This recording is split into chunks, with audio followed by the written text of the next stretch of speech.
दिल्ली एक ऐसा शहर जो सोने से चमकता था। शाही दरबार में रंगीन महफिलें सजती थीं, लेकिन किसी को अंदाजा भी नहीं था मौत उनके दरवाजे पर दस्तक दे रही थी। फारस का खूंखार शेर नादिर शाह, उसकी तलवार जहां चलती थी वहां सिर्फ लाशें बचती थीं। अब उसकी नजर हिंदुस्तान के सबसे बड़े खजाने पर थी, दिल्ली। 24 फरवरी 1739 करनाल की धरती लाल हो गई। मुगलों की लाखों की सेना कुछ ही घंटों में घुटनों के बल थी। नादिर शाह जीत चुका था। दिल्ली के किले के दरवाजे खुल चुके थे और उसके साथ खुल चुकी थी तबाही की किताब। नादिर शाह की सेना ने शहर को अपने पंजों में जकड़ लिया। 22 मार्च 1739 सूरज उगा, लेकिन दिल्ली के लिए यह आखिरी सुबह थी। नादिर शाह की एक हुंकार गूंजी, मार डालो सबको, और फिर सिर्फ खून, चीखें और मौत।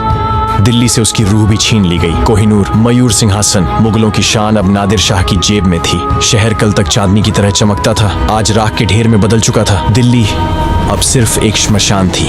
जिस तख्त पर बैठकर मोहम्मद शाह रंगीला नाच गाने देखा करता था, अब उसी तख्त के सामने वो नादिर शाह के पैरों में पड़ा था। 3 महीने की तबाही के बाद नादिर शाह दिल्ली से रवाना हुआ, लेकिन अपनी पीठ पर वो सिर्फ लूटा हुआ खजाना नहीं, हिंदुस्तान की इज्जत भी ले गया।